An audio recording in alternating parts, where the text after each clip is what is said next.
Hey everyone, welcome back to Front Porch English. I'm Andy.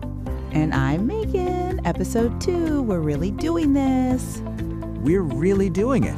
And if you're just joining us, welcome. Episode 1 is right there on the channel. We talked about getting around San Francisco. Go listen to that too. But stay here first. Today's topic is morning routines. Which I am personally very excited to talk about, because I think my morning routine is genuinely good. And I am slightly less excited because mine is a disaster. I was gonna say a work in progress, but sure, disaster also works. I say that with love. I know you do. Okay, let's get into it. All right, so walk me through a typical morning. What actually happens when you wake up? Okay, so the first thing that happens is my alarm goes off. One alarm? No. How many? So okay, don't judge me. I have 5 separate alarms. 5. Set at different intervals. The first one is at 7, then 7:12, 7:24, 7:36, 7:50. You've put real thought into this. I have put real thought into this. Each one is a little bit further apart than the last, so by the time the 5th one goes off, I know I genuinely cannot hit snooze again. Right. Or, and hear me out, you could just set one alarm for 7:50, which is when you actually get up. See, that sounds logical, but what you don't understand is that those first 4 alarms aren't wasted. That time in between where you kind of drift in and out, that's actually really nice. I'm not fully asleep, but I'm not fully awake either, and it's like the most comfortable I feel all day. That is the saddest thing I've heard. Why is that sad? Because you are saying the best part of your day is the part where you are technically still in bed, not doing anything. It is restorative. Some doctors would probably back me up on this. Maybe. I wake up at 6:15. One alarm, I open my eyes, and I just get up. Wow. I don't lie there. I don't think about whether I want to get up. I just do it. That's genuinely impressive and also a little intimidating. Like, what goes through your mind in that moment between the alarm and standing up? Honestly, not much. I think I trained myself to just move before my brain can argue. Oh, that's a real thing. My problem is my brain argues immediately. The alarm goes off and I have this whole internal conversation. Do I really need to get up right now? What if I just give it 5 more minutes? What are the actual consequences of being slightly late today? And then you have that conversation 4 more times. Exactly. The 5 alarms are basically the physical form of that conversation.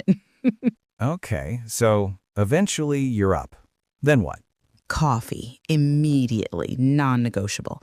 I have one of those coffee makers with a timer, so I set it the night before, and by the time I get to the kitchen, it's already ready and waiting. That's actually smart. I do respect that. And I sit with it. I don't look at my phone right away. I don't put the news on. Right. I just sit there with the coffee and exist for about 10 minutes. It's the only quiet moment I give myself all day, honestly. That's actually really healthy. I'm gonna criticize everything else, but I'll give you that one. I appreciate it. Okay, what do you do after you get up? So I get up, splash some water on my face, and then I do a quick workout. Nothing crazy, like 20 to 25 minutes. Body weight stuff, a few stretches, maybe some cardio if I'm feeling energetic. And I find that if I do that before anything else, it kind of sets the whole tone for the rest of the day. Do you think you could do that without having coffee first? Yeah, I do it without coffee, actually. I make the coffee after the workout. Andy, that is I don't understand that. The coffee comes first. That is the rule. You made up that rule. A lot of people made up that rule. Okay, breakfast. Do you eat breakfast? Every single day. Usually eggs, scrambled or fried, and some fruit. Mm-hmm. Sometimes I'll make oatmeal if I have a bit more time. I think breakfast is really important, honestly. I don't really eat breakfast. Meghan. I know. Hear me out. I'm just not hungry first thing in the morning.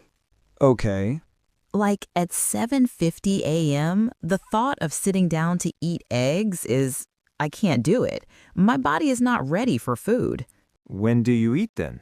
Usually around 10:30 or 11, I'll get something near work.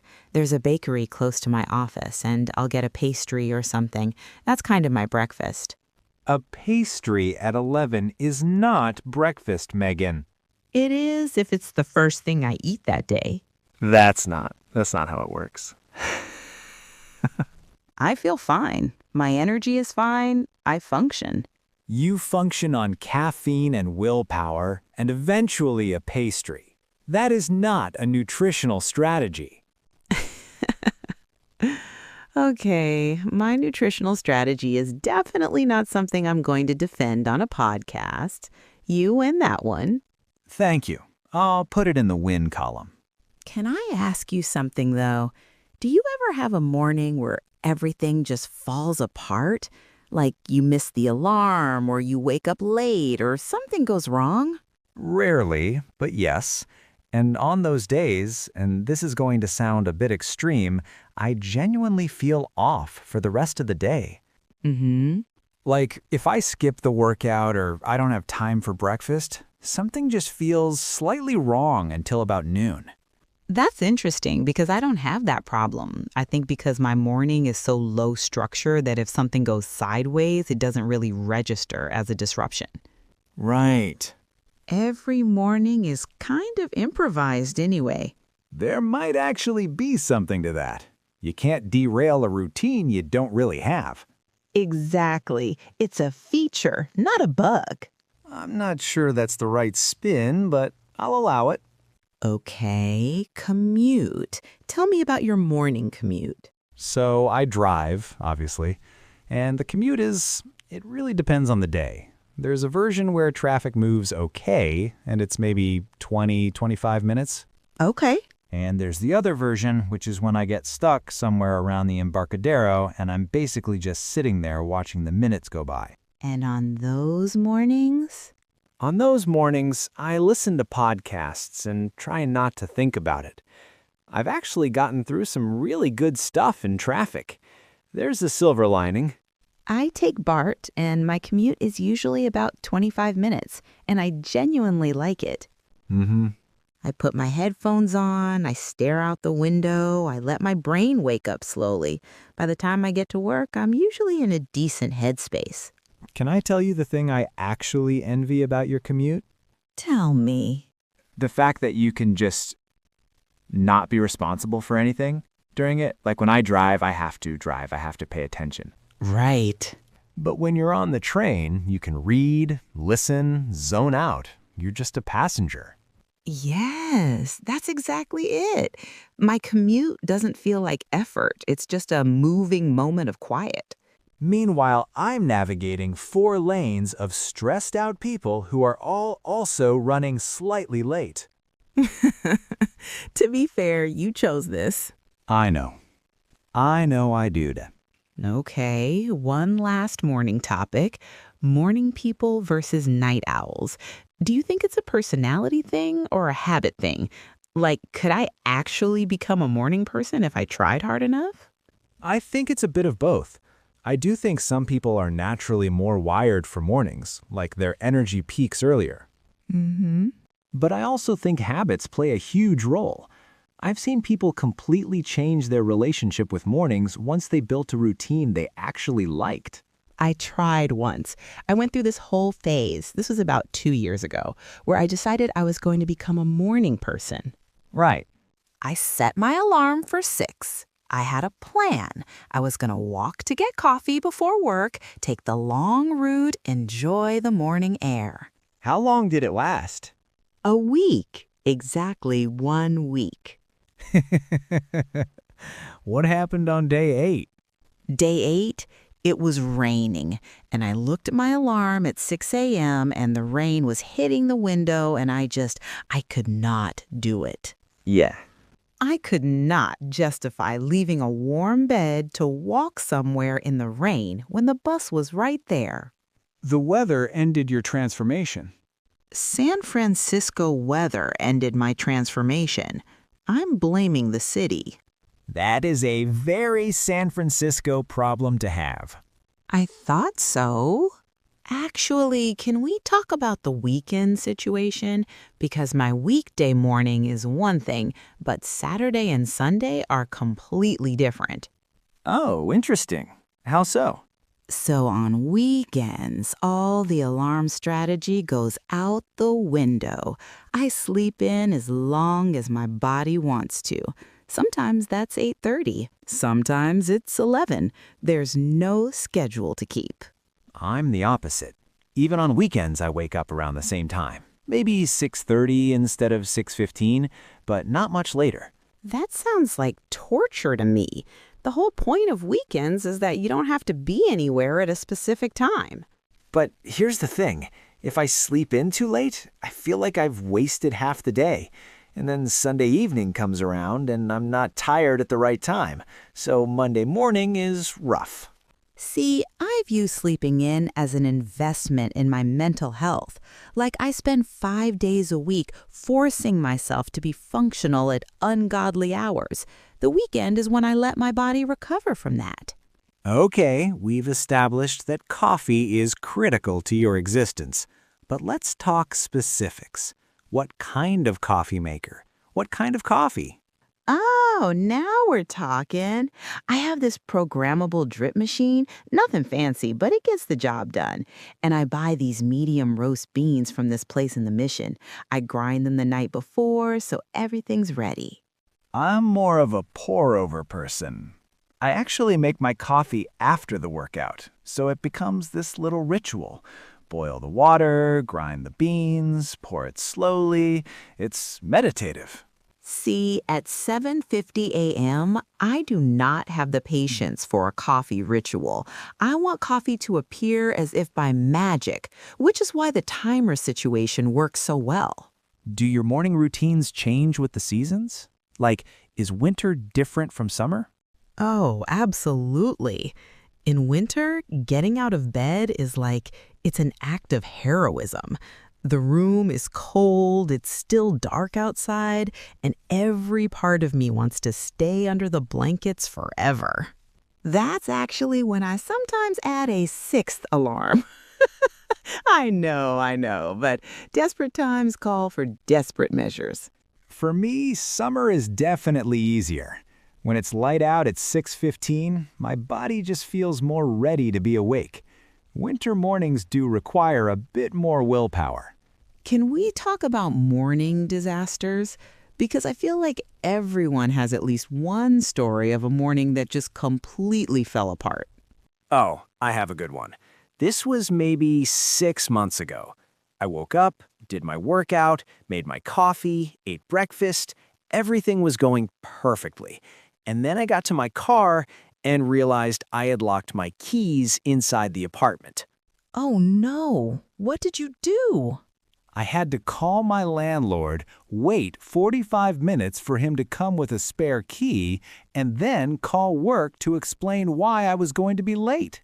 The whole perfect morning routine meant nothing because of one stupid mistake. Mine was a coffee maker disaster. You know how I set it up the night before? Well, one night I forgot to put the pot back under the filter, so when I woke up, there was coffee everywhere, all over the counter, dripping onto the floor. That's like a nightmare scenario for you. It was devastating. I'm standing there at 7:50 a.m., no coffee, huge mess to clean up, and I still had to get to work. I ended up buying coffee on the way and being late because I had to clean up the kitchen first. Have you ever stolen morning routine ideas from other people? Like heard something that sounded good and decided to try it? Yes, my friend Sarah told me she lays out her clothes the night before so she doesn't have to think about what to wear when her brain isn't working yet. I tried that for a while and it actually helped. That's smart. I got the idea for the no phone rule from my brother. He said the first thing he does when he wakes up is check his email and social media, and then he feels stressed before he's even out of bed. Oh, that's such a good point. I definitely used to do that. Grab my phone immediately and start scrolling. But you're right, seeing work emails or negative news when you're still trying to wake up just sets a terrible tone. Actually, before we get to our phrase, I want to ask our listeners something. We've talked about all these different approaches to mornings, but what works for you? Yes, we want to know, are you team structure like me or team chaos like Meghan? Hey, I wouldn't call it chaos. I'd call it flexible. Fair enough, but seriously, what's your alarm situation? One alarm, multiple alarms, and what's your non-negotiable morning thing? And tell us about your biggest morning routine failure. We shared ours, so it's only fair. Coffee disasters, locked out stories, whatever went completely wrong. All right, now let's get to our phrase of the episode. Today's phrase is be a morning person, which is just someone who is naturally good at mornings, who wakes up feeling ready and energetic. The opposite is a night owl, someone who prefers staying up late and finds mornings really difficult. Most people identify as one or the other. Right. It's a great one to know if someone asks you about your schedule or your habits. You can say, "Sorry, I'm not a morning person," to explain why you seem tired, why you can't do early meetings, why you need coffee before speaking. It covers a lot. It covers everything, honestly. All right, that was episode 2, Morning Routines. Andy has a very structured morning. Meghan has 5 alarms and a good coffee maker. And honestly, I stand by my system. As you should. Okay, we want to hear from you. Are you a morning person? What does your morning look like? Leave it in the comments. We really do read them. And speaking of Friday, on Friday, we are talking about food and cooking, what we eat, what we make, what we have completely ruined in the kitchen. We'll talk about our favorite recipes, our biggest cooking disasters, and probably get into some debate about whether pineapple belongs on pizza. Oh, it does not. See, this is exactly what I'm talking about. We're going to have very strong opinions. And hey, if you're enjoying Front Porch English, don't forget to subscribe. It helps other English learners find us. And honestly, we just like knowing you're out there listening. Yeah, we're still figuring this whole podcast thing out, but we're having fun with it. The idea is just to have real conversations about everyday stuff, the kind of English you actually hear people use. And you know what? I feel like we should end with some practical advice for anyone who wants to improve their morning situation. Yes. So if you're currently a night owl, but you want to be more of a morning person, start small. Don't try to suddenly wake up 2 hours earlier. Maybe try 15 minutes earlier for a week, then another 15 minutes the next week. And find one thing you actually like about mornings. Maybe it's the quiet. Maybe it's having extra time. Maybe it's that first cup of coffee. Give yourself something to look forward to instead of just forcing yourself through it.